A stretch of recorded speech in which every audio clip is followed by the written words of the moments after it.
लग रहा है? कितने लोगों को अच्छा लग रहा है? जरा हाथ उठाकर बताइए तो। सारे लोगों को।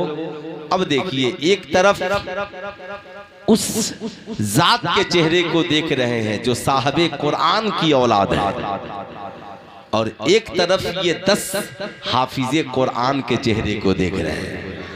इससे बेहतर हिंदुस्तान में इस वक्त कोई चीज देखने के लिए, अरे बोलिए लोग, है नहीं है ना? तो हाथ उठाकर एक बार जोर से बोलिए, अगल बगल सब जग जाए। कोई इससे बेहतर देखने के लिए तस्वीर इस वक्त न कश्मीर में है न कन्याकुमारी में है।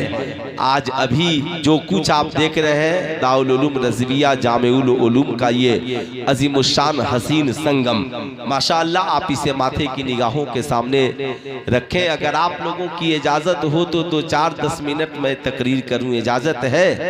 अच्छा, कितने लोग सुनना चाहते हैं? जरा देखिए, मजबूर होकर के नहीं है ना, सब सुनना चाहते हैं। और कितने लोग अभी जलसा से जाना चाहते हैं, जो बहुत थक हार गए हों, एकदम बिल्कुल अब बैठने की सलाहियत बाकी नहीं हो, आप सोना चाहते हो, मौलाना हनीफ साहब की तरह थक हार कर बैठे हो, है ना?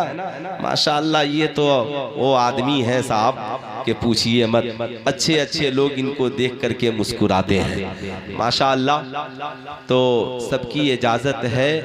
ये बेचारे, ये अब तो साहब ये लोग चैनल वाले हैं, इनका तो वक्त हो ही गया है, इनको बैग वैग लेकर चला ही जाना चाहिए। ऐसे मैं कब से दुआ कर रहा हूँ, या गरीब नवाज, भारत से सिर्फ चैनल वालों को भगा दीजिए, इंशाअल्लाह हिंदुस्तान का सारा मसला हल हो जाए। जहां ये चैनल वालों को तरी पार किया गया, इंडिया में सबसे बड़ी जिहाद इन्हीं लोगों से करने की जरूरत है ना। नहमदुहु व नुसल्ली अला रसूलिहिल करीम, अम्मा बाद, फौज़ु बिल्लाहि मिनश शैतानिर रजीम, बिस्मिल्लाहिर रहमानिर रहीम। क़ाल अल्लाहु तआला फिल क़ुरआनिल मजीद वल फ़ुरक़ानिल हमीद, ज़ालिकल किताबु ला रैब फ़ीह, सदक़ल्लाहुल अलीयुल अज़ीम। जी लगाकर, इश्को मोहब्बत में डूबकर, मर्द से लेकर औरत तक, स्टेज से लेकर के नीचे तक, औरत आहिस्ता आवाज से दुरूद पढ़ेगी और मर्द हजरात मर्द की तरह दुरूद शरीफ पढ़ेंगे। बवाज़े बुलंद पढ़े, अल्लाहुम्मा सल्ली अला सैयदना, और जोर से पढ़े, अल्लाहुम्मा सल्ली अला सैयदना शफीएना हबीबना मौलाना मोहम्मद मादनिल जूद वल करम, मंबइल इल्म वल हिल्म वल हिकम, बारिक वसल्लिम, सल्लु अलैहि सलातन व सलामन अलैका या रसूलल्लाह, सल्लु अलैहि सलातन व सलामन अलैका या हबीबल्लाह, दाइमन अबदन अबदा। हमारी और आपकी ये मुश्तरका खुशनसीबी है कि आज अपनी माथे की निगाहों से उन बच्चों को देख रहे हैं जिन्होंने अपने सीने में कुरान को महफूज कर लिया है। यही ख्वाहिश है कि तालीम कुरान आम हो जाए। साहब बड़ी मेहनत की है अल्लामा फिरोज साहब किबला शमशी ने, इस इदारे के जुमला अराकीन सदर सेक्रेटरी ने, बस्ती वालों ने, अहले मोहल्ला अहले इलाका ने और जुमला अराकीन ने। साहब बड़ी मेहनत की है आपने। ये आज आप मुस्कुरा रहे होंगे कि हमने जो धान के मौसम में 1 केजी भी धान दिया था, आज उसका फल हाफिजे कुरान की शक्ल में हमारी निगाह के सामने बैठा है। सिर्फ वो लोग बोलेंगे जो चाहते हैं कि तालीम कुरान आम हो जाए। यही ख्वाहिश है कि तालीम कुरान आम हो जाए। हर एक परचम से ऊंचा परचमे, जरा हाथ उठाकर बोले परचमे। पूरा मजमा दोनों हाथों को उठाकर बोले परचमे परचमे। चूंकि पीछे भी मुड़ मार के मैं देख ले रहा हूं, कहीं ऐसे आदमी का मैं नाम नहीं लूं जो घर में मौजूद हो, है ना, और यहां पर नहीं हो तो जाहिर सी बात है उसका नाम मैं क्यों लूंगा। दुनिया में सबका सीना एक तरफ और हाफिजे कुरान का सीना, जरा हाथ उठाकर बोल दे, हाफिजे कुरान का सीना सबके लिए खुशनसीबी है। कितने लोग हैं जिन्होंने इस इदारे को चंदा दिया है, जरा हाथ उठाइए तो।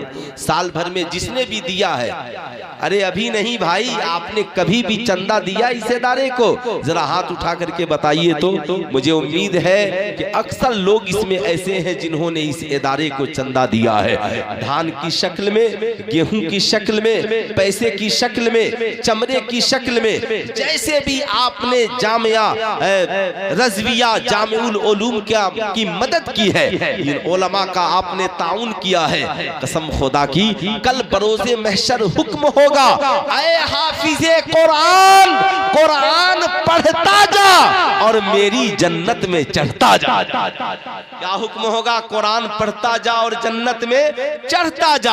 हाफिज़े कुरान ठहर जाएगा। ऐ मेरी माओ बहनों, गौर से सुनो, जो ये उलमा तुम्हारी दरवाजों तक जाते हैं तो जाने, जब जाए तो दरवाजा बंद न करना, अपने शौहरों से कहना, सुनो किसी को दो या न दो, साहब ये मौलाना साहब आए हैं, इन्हें जरूर देना, इसलिए कि ये हमारी कौम के बच्चों को हाफिज़े कुरान बनाते हैं।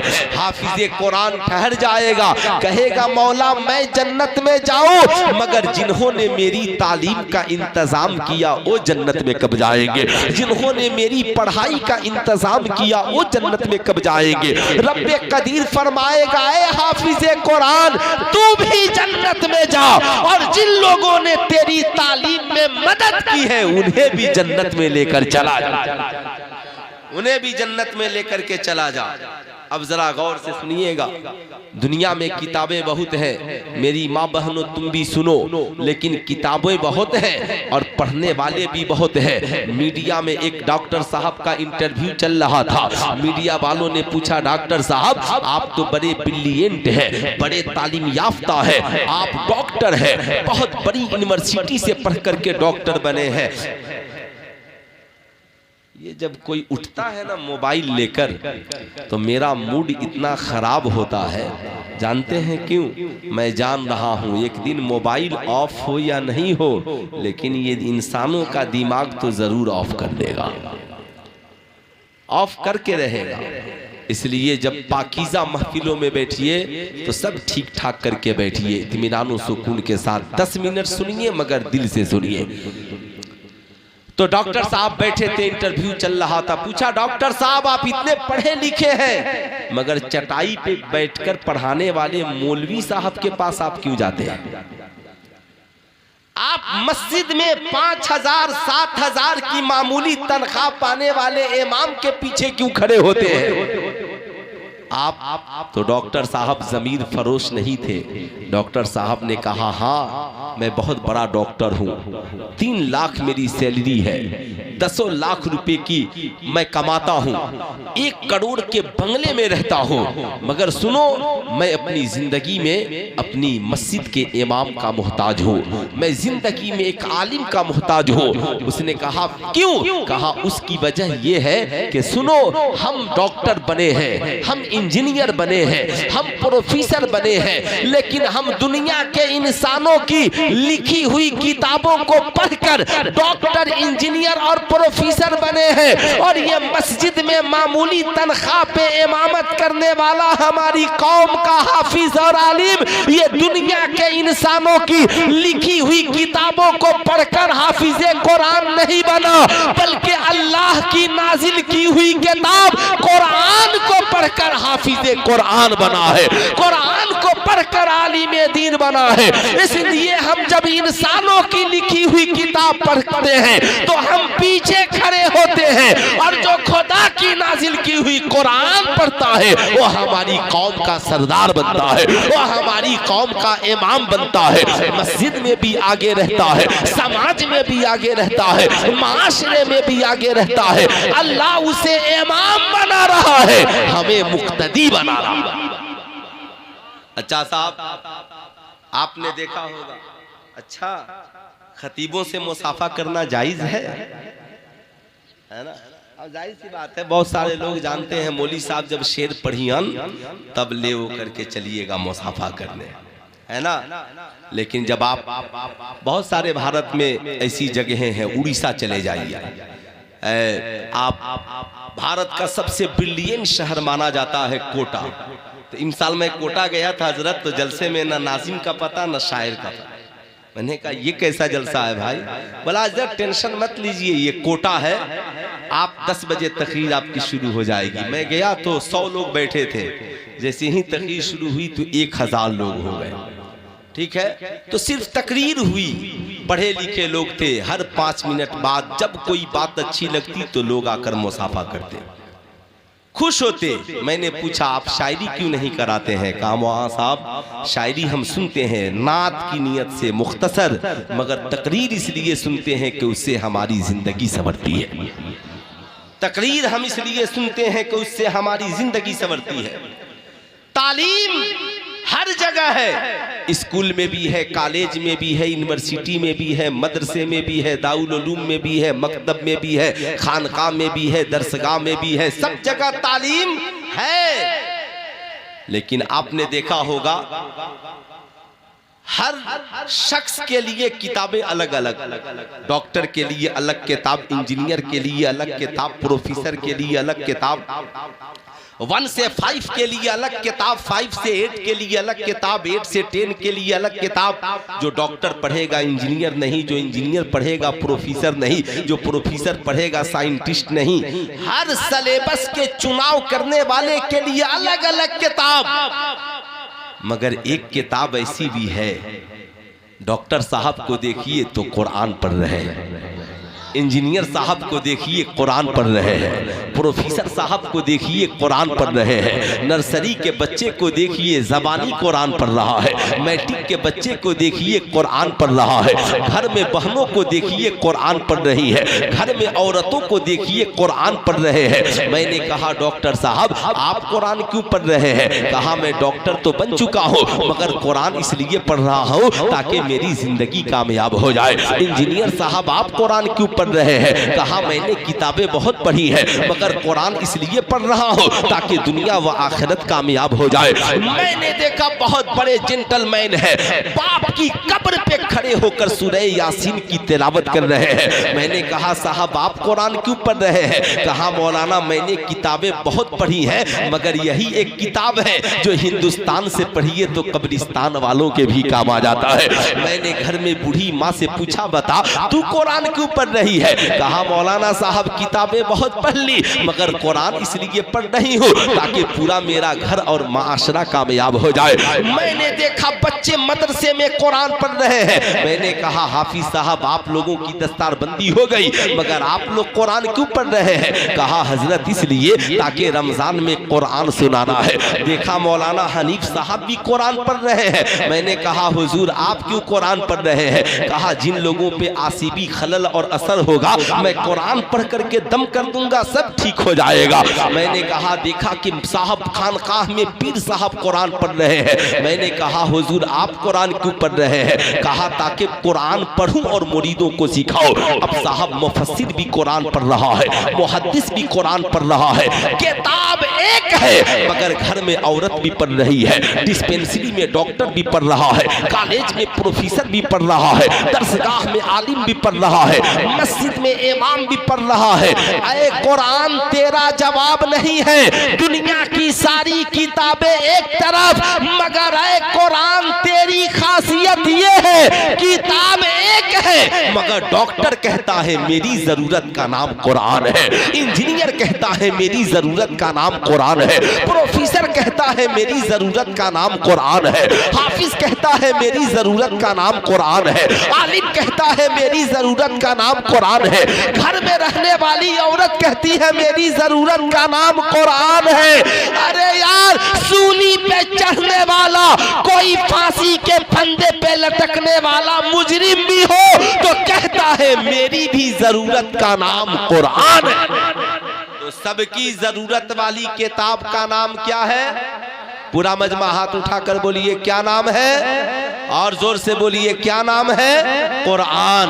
अब जरा याद रखिएगा, आज लोग कहते हैं मौलवी ने क्या किया है, बड़ा कमीना है मौलवी, बड़ा बदमाश है मौलवी, बड़ा अजीब मौलवी है। मौलवियों का काम ही सिर्फ यही है पेट पालना। जो ही धान का मौसम आया लेकर के निकल गया, जो ही गेहूं का मौसम आया लेकर निकल गया, जो ही रमजान का महीना आया रसीद लेकर निकल गया।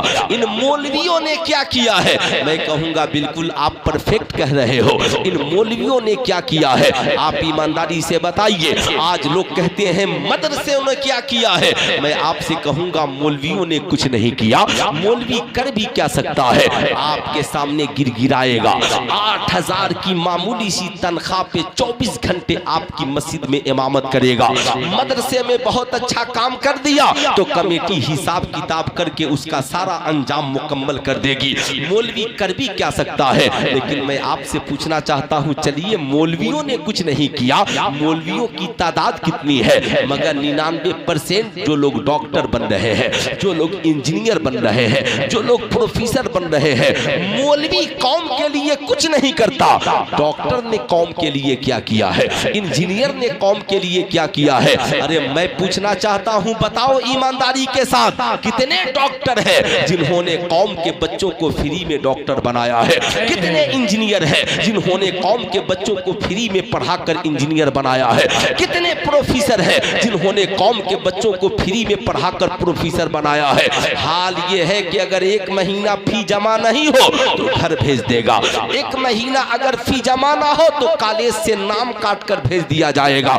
अगर 1 दिन फी जमा करने में लेट हो जाए तो बच्चे को खड़े होकर तमामी बच्चों के सामने जलील किया जाएगा, लंबा चौड़ा नोटिस थमा दिया जाएगा। लेकिन मैं आपसे पूछना चाहता हूं, आज तक किसी डॉक्टर ने किसी बच्चे को फ्री में डॉक्टर नहीं बनाया है। आज तक किसी प्रोफेसर ने किसी बच्चे को फ्री में प्रोफेसर नहीं बनाया है। आज तक किसी मास्टर ने किसी बच्चे को फ्री में मास्टर नहीं बनाया है। मगर जिन आलिमों और हाफिजों को आप गालियां देते हैं, ये हमारे उलमाए किराम आपकी गालियां सुनकर, कौम से भीख मांगकर हर साल 10 बच्चे नहीं, पूरे भारत में लाखों बच्चों को फ्री में ये उलमाए किराम भीख मांगकर हाफिजे कुरान भी बनाते हैं, आलिमे दीन भी बनाते हैं। नारे तकबीर, नारे रिसालत, मौलिमे कायनात कॉन्फ्रेंस, नारे तकबीर।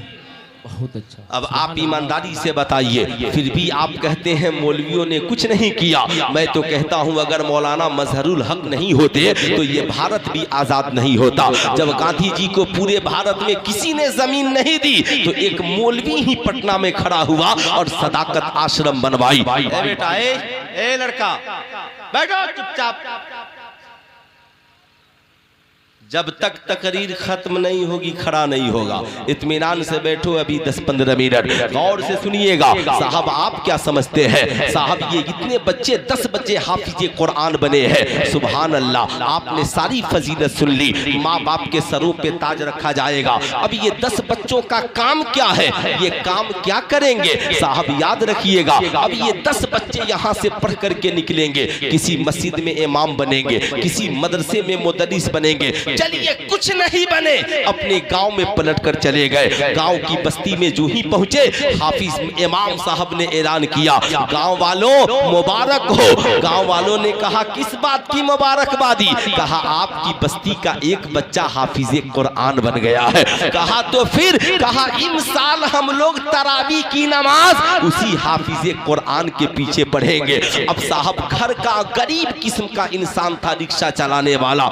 डॉक्टर साहब मस्जिद से निकले, कहा मुबारक हो आपका बेटा हाफिज कुरान बन गया है। प्रोफेसर साहब निकले, मुबारक हो आपका बच्चा हाफिज कुरान बन गया है। रिक्शा चालक के आंखों में आंसू आ गए, आकर कहा मौलाना फिरोज साहब आपने मुझे इज्जत वाला बना दिया। कहा वो कैसे? कहा आपने मेरे बेटे को हाफिज कुरान बनाया, कल तक जो सही से मेरे सलाम का जवाब नहीं देता था, आज वो मस्जिद में मुबारक मुबारकबाद देता हुआ नजर आ रहा है। अब याद रखिएगा, बच्चे तो स्कूल से भी पढ़कर निकलते हैं, बच्चे तो मदरसे से भी पढ़कर निकलते हैं, लेकिन एक सीधी सी बात देखिएगा, हमारे अगर स्कूल का विजिट करने कोई डॉक्टर आ जाए तो जाते हुए कहेगा हजरत कंप्यूटर भी लगा दीजिए। अगर कोई इंजीनियर विजिट करने आ जाए कहेगा अच्छा हजरत सुनिए जरा सा यहाँ पर जदीद टेक्नोलॉजी का भी इंतजाम कीजिए। बुरा मत मानिएगा साहब, आप ठीक है मदरसे हैं, इस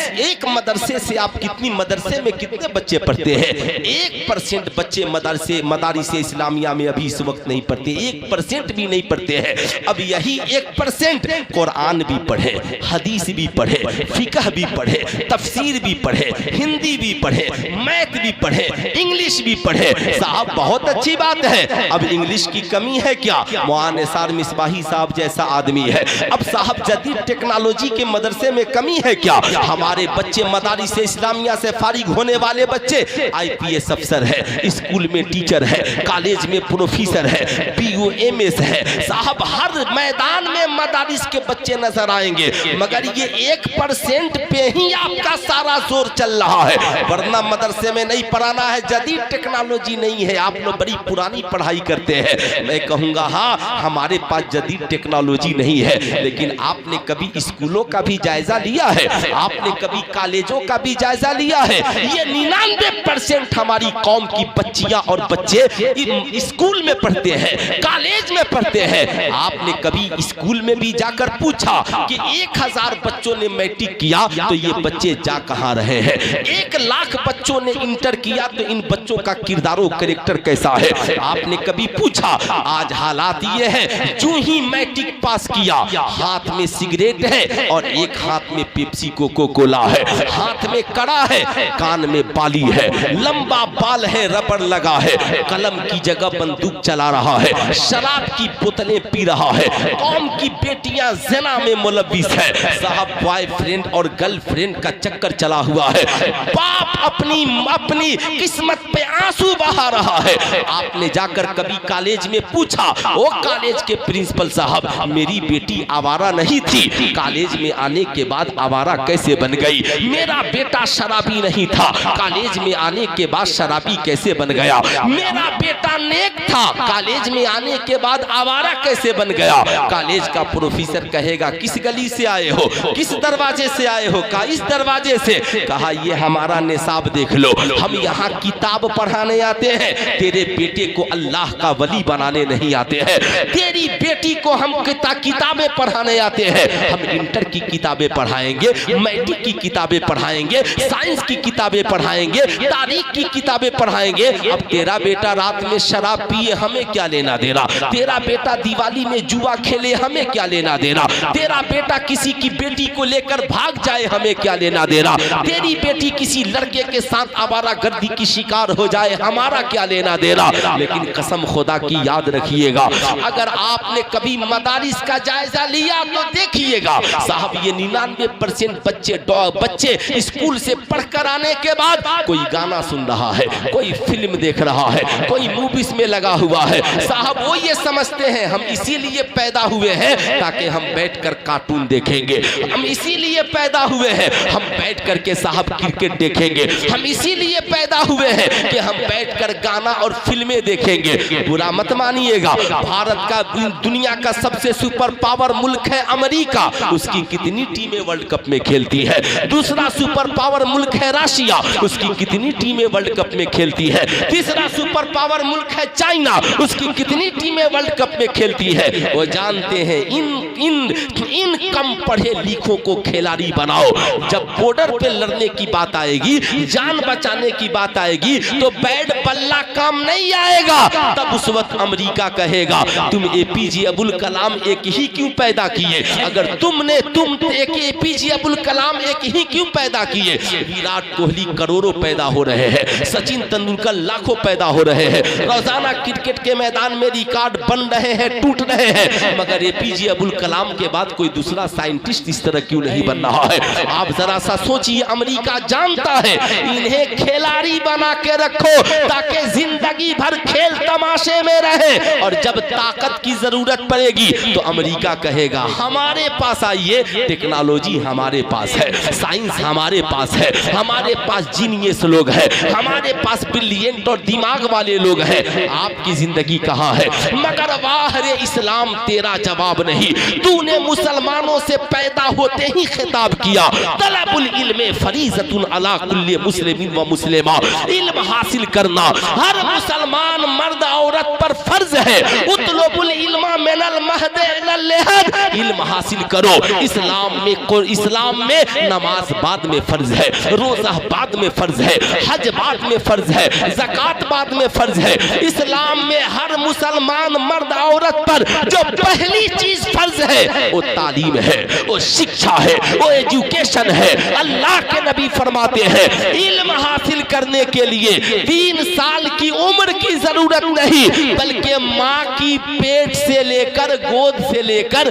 कब्र की गोद तक तालीम हासिल करते रहो, तालीम हासिल करते रहो। अब गौर से सुनना, कौम की बेटियों तुम फातिहा बहुत कराती हो, मगर सरकारे गौसे आजम की माँ अल्लाह अल्लाह क्या जवाब नहीं है। हाफिज़े कुरान थी सरकारे गौसे आजम की माँ। जब सरकारे गौसे आजम उनके बतने मुबारक में आए तो रोजाना कुरान पढ़ती थी। जब सरकार गौसे आजम की विलादत हुई तो 1 पारा नहीं 18 पारा के हाफिज़े कुरान बनकर पैदा हुए। जब मकतब में पढ़ने के लिए गए तो मौलवी साहब ने कहा शहजादे ये 18 पारा तूने कहां से याद किया है? कहा हुजूर मैंने कहीं से नहीं, मेरी माँ रोजाना कुरान पढ़ती थी और मैं उसे सुनकर याद कर लेता था, उसे सुनकर याद कर लेता था। ए मेरी माँ तुम नाच देखोगी तेरी औलाद नाचने वाली होगी, तू बैठकर सिनेमा देखेगी तेरे पेट में जो बच्चा पल रहा है बेटा या बेटी वो सिनेमा देखने वाली होगी। याद रखना तू खिड़कियों के झरोके से ऑर्केस्ट्रा देखेगी, तेरी औलादों पे उसका असर होगा। लेकिन जिस दिन तू कुरान पढ़ने वाली होगी, जिस दिन तू मुसल्ला बिछाने वाली होगी, उस दिन इंशाअल्लाह तेरी गोद से भी बच्चे हाफिज़े कुरान जन्म लेंगे। आज ये जो 10 बच्चे हाफिज़े कुरान बने हैं, अब साहब जब ये यहाँ से पढ़कर जाएंगे, मैं तो कहता हूँ लाखों मुरीद एक तरफ और तन्हा मदरसे से फारिग होने वाला एक हाफिज़े कुरान एक तरफ। इसलिए कि ये लाखों मुरीद अपने ईमान अकीदे की सही से हिफाजत नहीं कर पाते, मगर ये एक हाफिज जाएगा और जब कौम मस्जिद में खड़ा होगा तो कौम को खिताब करेगा अल्लाह एक है, मोहम्मद सल्लल्लाहु अलैहि वसल्लम अल्लाह के रसूल है। इस्लाम के दामन में आ जाओ। शराब इस्लाम में हराम है, ज़िना इस्लाम में हराम है, जुआ इस्लाम में हराम है। झूठ न बोलना, नमाजों की पाबंदी करना, माँ के कदमों के नीचे जन्नत है, बाप जन्नत का दरवाजा है। अपने लिए जो पसंद करना वही अपने भाई के लिए पसंद करना, अपने इखलाक को आला रखना, अपने किरदार को ऊंचा रखना। अब ये साहब हुफाजे कराम 10 बस्ती में चले गए तो ये 10 बच्चे 10 बस्ती को संवारते हुए नजर आएंगे, लाखों लोगों को साहब संवारेंगे। कहेंगे सुनो अगर कोई दोस्त बन गया कहा नमाजी बन जाओ, चेहरे पे नबी की सुन्नत को सजा लो। घर जाएंगे भाई से कहेंगे माँ का अदब करो, बाप का एहतराम करो, पड़ोसियों की इज्जत करो। इस्लाम ये सिखाता है, इस्लाम ये सिखाता है। अब तन्हा एक आलिम पूरी कौम की हिफाजत कर रहा है। अब ये एक हाफिज़े कुरान कब्रिस्तान से गुजर जाए तो 40 दिन तक मुर्दों से अजाब उठा लिया जाता है। अब बताइए ईमानदारी के साथ, लेकिन ये 99% जब तक नहीं सौरेंगे ये इन 1% का असर कैसे होगा? इसलिए मैं आपसे कहूंगा अच्छा तुम जग रही हो जी, है ना? इतनी छोटी बच्ची है अब तक जग रही है। मैं ये अर्ज कर रहा था ऐ मेरी कौम के शहजादों, अब आप ये कहेंगे मौलाना ये 99% जो कॉलेज स्कूल में है इनके लिए क्या होगा? मैं ये नहीं कहूँगा सबको आलिम हाफिज बना दीजिए, नहीं, बल्कि आप हर बस्ती में ऐसी नशिस्त रखिए ये छोटे छोटे बच्चों के लिए साहब वहाँ पर इंतजाम कीजिए। नर्सरी LKG UKG स्कूलों में मत चलाइए, मदरसों में चलाइए, मस्जिद के आंगन में में चलाइए, एक आलिम के साथ बेहतरीन मास्टर का इंतजाम कीजिए। डॉन बॉस्को और डीपीएस और फला फला की जगह अपनी बस्ती में उन पैसों को खर्च करके एक बेहतरीन आलिम और हाफिज रखिए, ताकि ये बच्चे 3 साल में, 6 साल की उम्र से पहले 3 साल में ज़बानी तौर पर ये जान जाएं हलाल क्या है, हराम क्या है, माँ बाप का अदब क्या है, शराब पीना क्या है, जुआ खेलना क्या है, जहेज मांगना क्या है। ये बच्चे बचपन में जान जाएं, 1 से 100 भी सीखे, क से गया भी सीखे, अलिफ से या भी सीखे, ताकि ये बच्चे जवान होकर जब स्कूल और कॉलेज में पहुंचे, कॉलेज का कोई आवारा लड़का कहे चल आज शराब पीते हैं, तो ये बच्चे कहेंगे ना, हमने बचपन में मदरसे में मौलवी साहब से पढ़ा था, इस्लाम में शराब पीना भी हराम है और शराब पिलाना भी, हाथ उठाकर बोले, शराब पीना भी हराम है और शराब पिलाना भी हराम है। अब ईमानदारी से बताइए, ये मदारिस इस्लामिया नहीं होते तो बताइए हाफिज कुरान कौन बनाता? ये मदारिस इस्लामिया नहीं होते तो शराब हराम है ये कौन बताता? ये मदारिस इस्लामिया नहीं होंगे तो माँ के कदमों के नीचे जन्नत है ये कौन बताएगा? ये मदारिस इस्लामिया नहीं होंगे, हमारे बाप दादा मरकर कब्रिस्तान में चले जाएंगे तो उनके नाम से तिलावत करके उन्हें जन्नत तक कौन पहुंचाएगा? कौन पहुंचाएगा? ईमानदारी से बताइए। इसलिए बताइए, मदारिस चलना चाहिए या बंद होना चाहिए? अरे हाथ उठाकर बोलिए, चलना चाहिए या बंद होना चाहिए? बरोज़े महशर कुरान उस शख्स के करीब जाएगा, तूने मुझे पहचाना? का नहीं पहचाना? का नहीं पहचाना? मैं वो कुरान हूं जिसकी तालीम के लिए तूने पैसे खर्च किए थे। हर बच्चा हाफिजे कुरान नहीं बन सकता, 10 बच्चों की किस्मत में है, लेकिन हम भी चाहते हैं कि मेरे माँ बाप जन्नत में जाएं, तो कुछ नहीं करना है।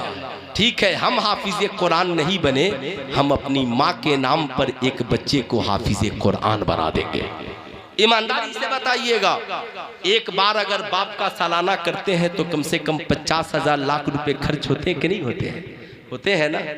1 साल मत बनाइए, मुख्तसर फातिहा करा लीजिए और कहिए अल्लामा फिरोज साहब हर महीना 2000 रुपए मैं आपको दूंगा और 3 साल तक दूंगा, मेरी माँ के नाम पर एक बच्चे को हाफिजे कुरान बना दीजिए, मेरे बाप के नाम पर एक बच्चे को हाफिजे कुरान बना दीजिए। चलिए सब ठीक है हजरत, मैं बहुत बड़ा गुनहगार हूँ, जिंदगी में नेकियां नहीं की है, मैं चाहता हूँ, अल्लाह ने मुझे दौलत से नवाजा है, 1 लाख का मैंने बीमा कराया है, मैं चाहता हूँ कि जन्नत में जाने के लिए भी कुछ बीमा हो जाए। कहा वो कैसे? कहा मैं ये 50,000 रुपए देता हूँ, हजरत किसी बच्चे को 3 साल मेरे पैसे से खिलाइए, पढ़ाइए, उसे हाफिजे कुरान बना दीजिए। अब साहब ये बच्चा मदरसे में खाएगा, कुरान पढ़ेगा आपके पैसे से, आप तिजारत में हैं सवाब मिल रहा है, घर में बैठे हैं सवाब मिल रहा है।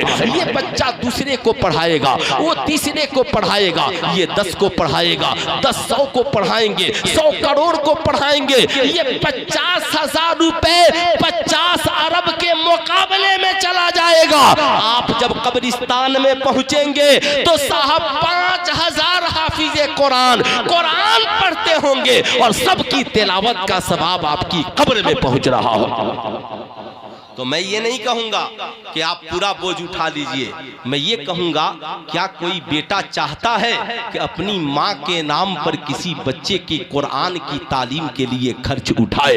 मैं ये नहीं कहूंगा कि आप 60,000 70,000 दीजिए। अगर आपने 5-6 हजार देकर, 1100 देकर, 1200 देकर कहा हजरत ये 1100 रुपए लीजिए और एक वक्त ही खाना एक हाफिजे कुरान को खिला दीजिएगा, वो बच्चा आपके दी हुई रकम से एक वक्त खाएगा और बैठकर कुरान की एक आयत को याद कर लेगा। अब साहब जब जब पढ़ेगा तब तब आपको उसका सवाब मिलता रहेगा। मुझे ये नहीं कहना है कि 1 करोड़ चाहिए, 1 अरब चाहिए, देखना है कुरान की तालीम के लिए कौन ऐसा बेटा है जो अपनी माँ के नाम पर सबसे पहले खर्च करने को तैयार होता है। अल्लाह अकबर। मौलाना हनीफ साहब अपनी वालदा के नाम पे जामिया रज़विया जामिउल उलूम में कुरान की तालीम के लिए 11,000 रुपए देंगे। अरे मुस्कुराकर बोल तो दीजिए सुभान अल्लाह, जरा हाथों को उठाकर बोलिए सुभान